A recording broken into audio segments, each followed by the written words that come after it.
Hello, Melissa here, Women's Wellness.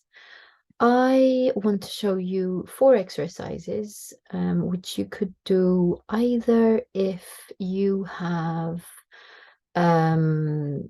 maybe got an injury and you're not able to do as much as you normally would, or maybe you're newly postnatal and just starting back out and want to just get a feel of your core and pelvic floor and see how that's going on. Okay, so if you want to lie down,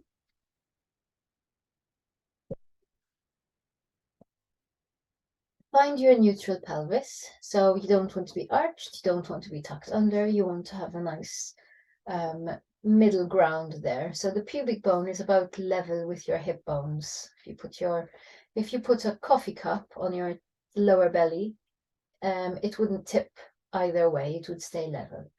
So pop that coffee cup on that lower belly area, take a breath in.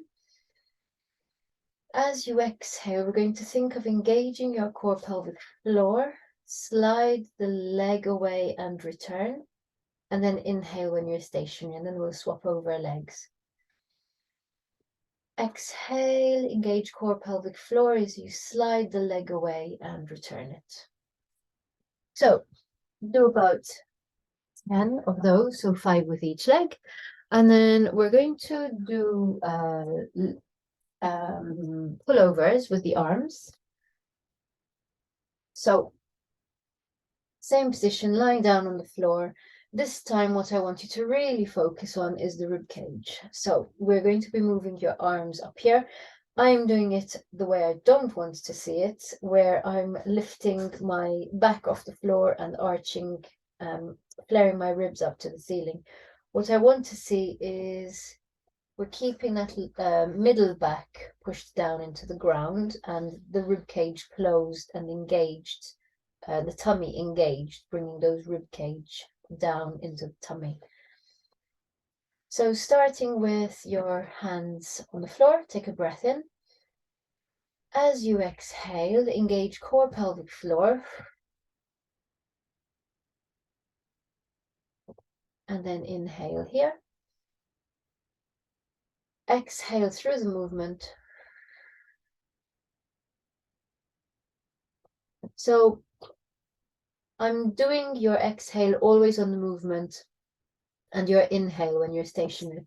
Sometimes some of my clients can't remember where they should be breathing in and when they should be breathing out.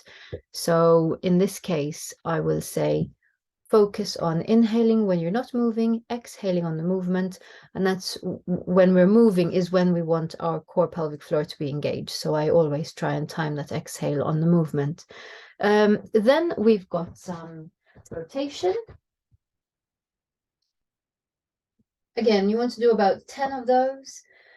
And we're going to be dropping your knees over to one side, keeping the opposite shoulder on the floor.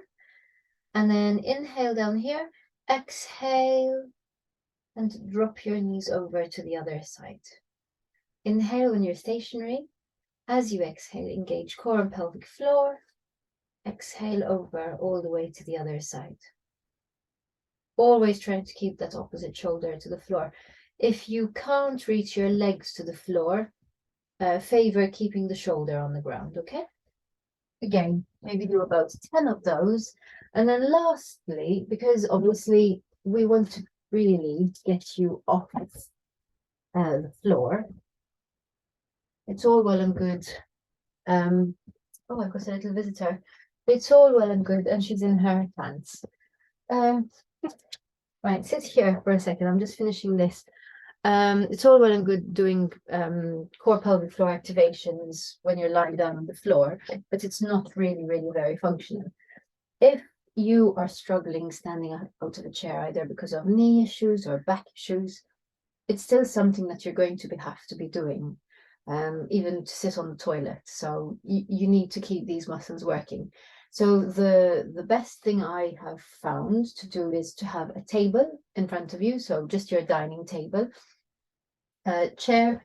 Have it so that you're shuffled to the front of your chair, so it's just your bottom on there, and your feet are flat on the ground. Hands on the table, take a breath in. And then exhale, core pelvic floor activated, stand up. And you can use your table to help you stand up. And at least this way, we're just starting to build those leg muscles, but you've got the support of your table there. And you've got the support of the chair there, in case you're worried that you're not going to be able to do a normal squat or a lunge, for example. It's a nice way to start that out. So hope that helps. As I mentioned before, aim to work your way up to 10 repetitions to begin with, if you have been doing nothing at all. And then maybe to slowly build up the sets so that you end up doing 3 sets in total. Okay, I hope that helps.